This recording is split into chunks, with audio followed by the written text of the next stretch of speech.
Hi everyone. तो जैसे कि आज मैं वर्कआउट नहीं कर रहा हूँ सोरनेस की वजह से, तो मैंने सोचा कि मैं अपना जो गोल है, जो पर्पज़ है मेरा यूट्यूब चैनल स्टार्ट करने का, वो मैं आप सबसे शेयर करूँ। तो मेरा main motive YouTube channel start करने का एक तो एक फ़िटनेस है ही, पर फ़िटनेस के साथ-साथ मुझे मसल बिल्ड भी करने हैं। तो जैसे कि मेरे सामने ऑप्शंस थे, एक तो मसल बिल्ड करना है, फैट लॉस भी करना है, वेट भी कम करना है, तो ये सारी चीज़ें थी। तो मैंने जो चूज़ करा है, जो मेरा गोल मैंने सेट किया है, वो है बॉडी रिकॉम्पोजिशन का। क्योंकि मेरा जो वेट है, वो 93 केजीज़ है और हाइट लगभग 169 सेंटीमीटर है। तो इस हिसाब से देखा जाए तो मेरा आइडियल वेट होना चाहिए था 69 या 70 केजीज़ के आसपास। तो इसका मतलब है मैं थोड़ा ओबेस हूँ, मैं ओवरवेट हूँ और लगभग मैं 24-25 केजीज़ मेरा वेट ज़्यादा है। तो प्राइमरीली जब मैं सोच रहा था ये जर्नी स्टार्ट करना, तब मैंने सोचा था कि मैं चलो वेट लॉस कर लेता हूँ, पर फिर बाद में सोचा कि क्योंकि मेरा वेट ज़्यादा है पर मेरी जो बॉडी है, मेरे हाइट के हिसाब से मैं इतना बल्की नहीं लगता हूँ।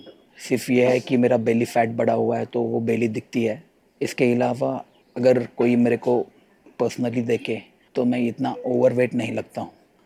तो मैंने सोचा क्यों ना मैं इंस्टेड ऑफ वेट लॉस करने के बॉडी रिकॉम्पोजिशन कर लूँ। तो बॉडी रिकॉम्पोजिशन में एक्चुअली होता क्या है कि आपको जो है, आपके जो डेली मेंटेनेंस कैलोरी होती है उससे स्लाइटली कैलोरी डेफिसिट में जाना पड़ता है। अनलाइक वेट लॉस के लिए, वेट लॉस अगर आप करते हो तो आपको मैक्सिमम कैलोरी डेफिसिट में जाना पड़ता है। तो बॉडी रिकॉम्पोजिशन में आपको मैक्सिमम कैलोरी डेफिसिट में नहीं जाना पड़ता। एग्ज़ाम्पल, अगर मैं चाह रहा होता कि मुझे वेट लॉस करना है तो मैं मेरे मेंटेनेंस कैलोरी से 600-700 कैलोरीज डेफिसिट में जाना पड़ता। फॉर एग्ज़ाम्पल, अगर आपको बताना है और समझाना है तो अगर मैं चाहता कि मुझे वेट लॉस करना है तो मुझे मेरे मेंटेनेंस कैलोरी से नियर अबाउट 500-600 कैलोरीज डेफिशिएट में जाना पड़ता। तो इससे ये होता कि मेरी जो बॉडी है वो फैट बर्न करती। तो बॉडी रिकम्पोजिशन में ज़्यादा कैलोरी डेफिसिट में जाने की ज़रूरत नहीं पड़ती है, जो कि फ़िलहाल मैं रेजिस्टेंस बैंड से करता हूँ। तो वो स्ट्रेंथ ट्रेनिंग करके मैं मेरा जो फैट है उसको मैं ट्रांसफॉर्म करूँगा मेरे मसल बिल्डिंग में। ये जो बॉडी रिकॉम्पोजिशन होता है वो थोड़ा स्लो प्रोसेस होता है, क्योंकि अनलाइक वेट लॉस में हम कार्डियो या फिर एक्सरसाइज या फिर स्ट्रेंथ ट्रेनिंग करके जो हमारा फैट बर्न करते हैं, उसके एकदम उलट यहाँ पे बॉडी रिकॉम्पोजिशन में हमें अपना जो फैट है, इंस्टेड ऑफ कार्डियो करके बर्न करने के बजाय हमें उसको मसल बिल्डिंग में ट्रांसफॉर्म करना पड़ता है। तो कार्डियो कर सकते हो बॉडी रिकॉम्पोजिशन में, पर आपको रोज करने की ज़रूरत नहीं है। Once in a week, twice in a week ठीक है। जैसे मैंने बोला आपको कि मैं वो ओवरवेट हूँ, तो मेरा अभी फ़िलहाल का मेंटेनेंस कैलोरी जो है वो लगभग 2200 कैलोरीज पर डे है। तो इसका मतलब ये होता है कि मुझे बॉडी रिकॉम्पोजिशन के लिए लगभग 300 या 400 कैलोरी डेफिसिट में जाना पड़ेगा। जो अभी मैंने जो डाइट प्लान सेलेक्ट किया है बॉडी रिकॉम्पोजिशन के लिए, तो उसमें यह है कि मेरे को वो दिन की नियर अबाउट 2000 कैलोरीज देता है। तो इसका मतलब है कि मैं फूड से 200 कैलोरी कम ले रहा हूँ और मैं 200 कैलोरीज में डिफिसिट में जा रहा हूँ। तो रह गई बात 100 और 200 मोर कैलोरीज की, तो मैं एक्सरसाइज और स्ट्रेंथ ट्रेनिंग और दिन भर में जो भी मेरा वॉक वगैरह होता है उससे लगभग 100 कैलोरीज बर्न होंगी। और जो मोर 100 कैलोरीज है, तो मैं सोच रहा हूँ कि थोड़े दिनों बाद जब मेरा एक रूटीन लग जाए, मेरी बॉडी ये जो चेंजेस है अडॉप्ट करे, तब से मैं थोड़ा डेली बेसिस पे एक 5000 स्टेप वॉक कर लूँ। तो इससे ये होगा कि लगभग मेरा 400 कैलोरीज डेफिसिट में जाऊँगा मैं मेरे 2200 मेंटेनेंस कैलोरी से।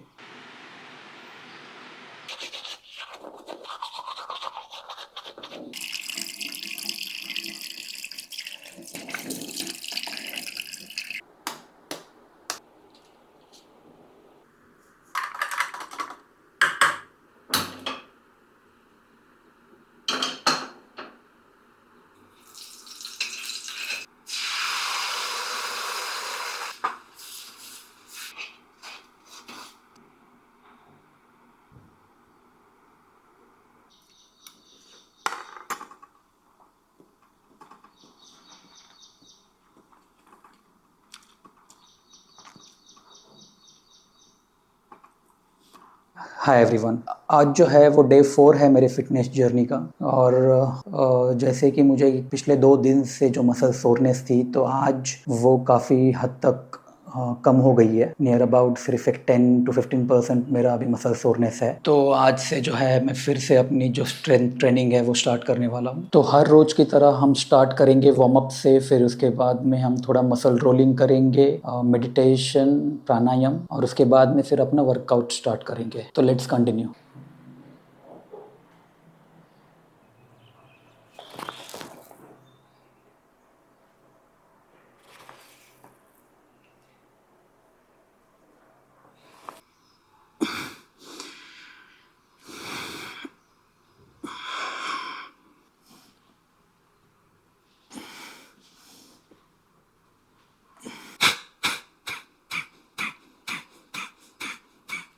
ये जो मेरा वेट है वो 9.1 केजीज़ का है। ये जो मेरा रेजिस्टेंस बैंड है उसकी स्ट्रेंथ 9.1 केजीज़ है। तो ये 9.1 केजी का वेट है। तो मैं इससे स्टार्ट करने वाला हूँ। एक डिफरेंस ये होने वाला है पहले दिन से और आज में, क्योंकि आज मेरा सोरनेस अभी भी एक 10 टू 15% है। तो मैं जो नंबर ऑफ सेट्स है वो सिर्फ 1 या 2 ही रखने वाला हूँ। जिस मसल के ग्रुप की ट्रेनिंग में मुझे ज़्यादा पेन नहीं हो रहा होगा या फिर ज़्यादा सोरनेस नहीं होगी, उस जगह पे ही मैं इसको ज़्यादा यूज़ करूँगा। In the sense 2 set use करूँगा। तो एक सेट जो पहला है मेरा वो 12 रेपिटेशंस का रहेगा, और सेकंड सेट जो है मेरा 10 रेपिटेशन का रहेगा। और जिस कोई मसल में मेरा पेन है तो उस मसल ग्रुप के ट्रेनिंग के लिए मैं सिर्फ एक, जो कि 12 रेपिटेशन से एक ही सेट से मैं वर्कआउट करूँगा। तो चलो हम स्टार्ट करते हैं वर्कआउट। तो अब मैं स्टार्ट करने वाला हूँ चेस्ट प्रेस से। तो जब भी हम रेजिस्टेंस बैंड से वेट ट्रेनिंग करें तो मेक श्योर करना कि आप पहले रेजिस्टेंस बैंड को मैक्सिमम स्ट्रेच करें, और उसके बाद में फिर आप स्टार्ट करें आपका जो भी वर्कआउट है वो।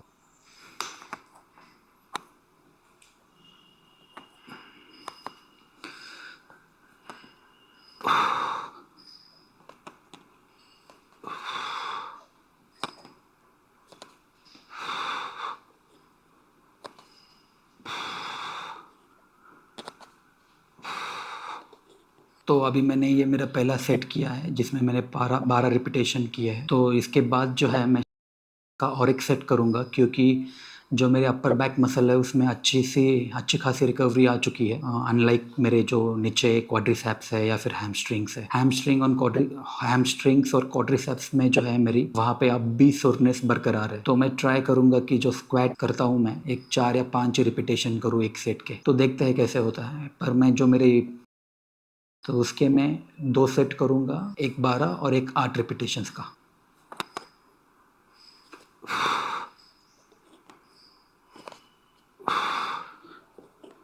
कभी कभी हो सकता है कि रिपीटेशन काउंट करते वक्त एक आध दूसरा मिस हो जाए या फिर आगे पीछे हो जाए।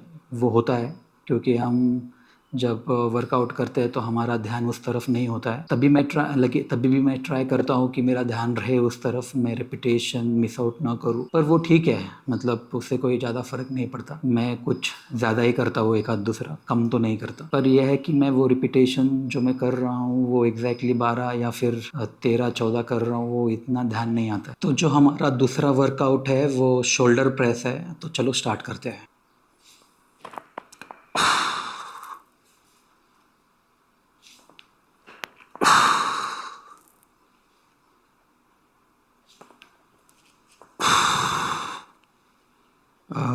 जो मैंने अभी ये वर्कआउट परफॉर्म किया है शोल्डर प्रेस, तो मैंने सिर्फ एक ही सेट 12 रिपीटेशंस का किया है, क्योंकि मेरा थोड़ा अभी भी सोरनेस यहाँ पे है अपर बैक में।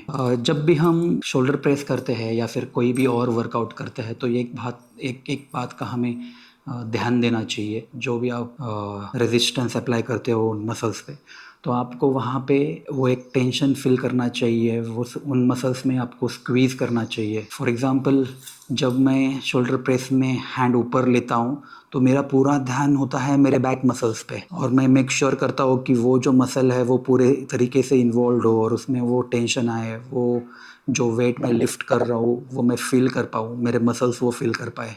और जब भी मैं वापस लाता हूँ मेरे हैंड्स नीचे, तो बैक की तरफ देखिए, तो जब भी मैं हाथ ऐसे ऊपर से बैक की तरफ लाता हूँ तो यहाँ पे जो है मेरे back muscles, upper back muscles, तो उनको मैं स्क्वीज करता हूँ और फिर ऊपर लेते वक्त मैं उनको एक काइंड ऑफ टेंशन देता हूँ और वापस लाते वक्त और स्क्वीज करता हूँ। तो जो भी आप वर्कआउट करो वो करते समय आपको पूरा ध्यान आपके उन मसल ग्रुप पे होना चाहिए, उन मसल को टेंशन और एक काइंड ऑफ स्क्वीज और जो वेट है वो आपको फील करते हुए वर्कआउट करना चाहिए।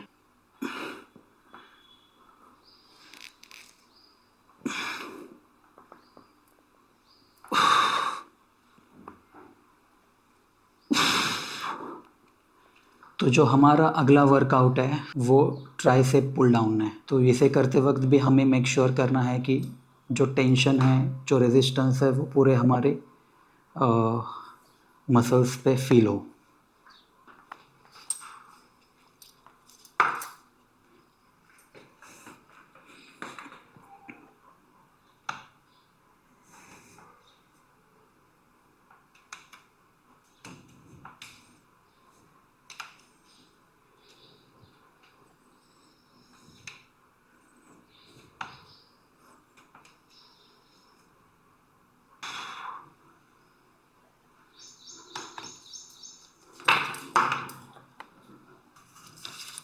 जो हमारा अगला वर्कआउट है वो बाइसेप्स के लिए है, बाइसेप कर्ल।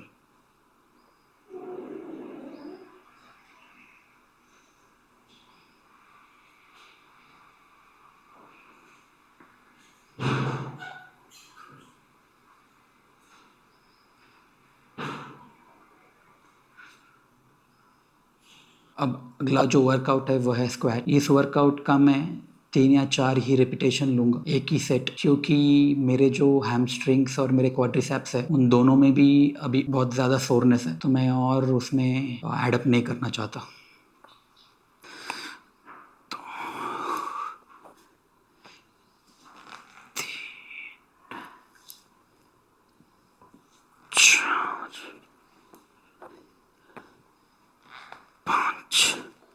तो मैंने सिर्फ इसके 5 ही रिपीटेशन लिए हैं स्क्वाट के। जब भी आप स्क्वाट करते हो तो एक ना हो सके आपको नीचे बैठना चाहिए।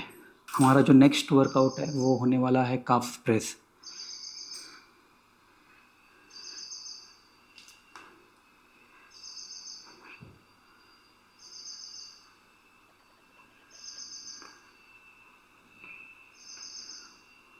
तो ये जो काफ प्रेस है मैं उसके 2 सेट करूँगा। जो पहला सेट है मैंने 12 रिपीटेशंस का किया है, अभी नेक्स्ट सेट जो है मैं 10 रिपीटेशंस का करूँगा।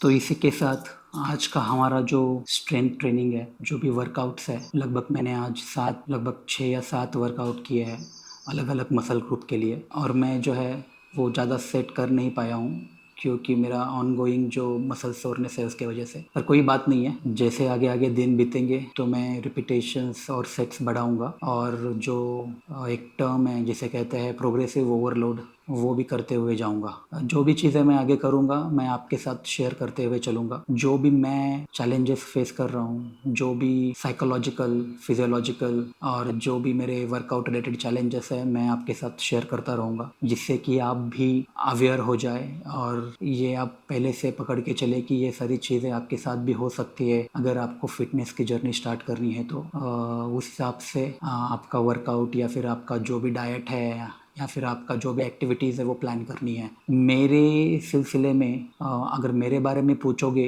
क्यों क्यों मुझे इतना ज़्यादा मसल सोरनेस हुआ है, जो मैं एनालाइज कर पाया हूँ, तो ये था कि जो मैंने ये रेजिस्टेंस बैंड का वेट लिया था जो पहले दिन, इंस्टेड ऑफ 5 केजीज मैंने लिया था 9.1 केजी, जो कि मुझे लगता है क्योंकि मेरी लाइफस्टाइल थोड़ी सेडेंटरी थी और मैंने अचानक से एक रूटीन स्टार्ट किया था, वर्कआउट करना स्टार्ट किया था, तो हो सकता है कि मैंने नियर अबाउट 9.1 केजीज का वेट स्टार्टिंग में ही लेने के कारण मेरे को वो ज़्यादा मसल सोरनेस हुई हो। सही ये रहता कि मैं 5 केजीज के वेट के साथ स्टार्ट करूँ। तो ये मेरा थोड़ा प्रॉब्लम हुआ है, ऐसा मुझे अभी फील हो रहा है, पर कोई बात नहीं है। जो भी है मैं उससे अभी हील कर रहा हूँ, मेरी मसल्स रिकवर कर रहे हैं और होपफुली कल परसों तक मैं अपने जो रेगुलर सेट्स है वर्कआउट्स के मैं वो परफॉर्म करना स्टार्ट कर दूँ।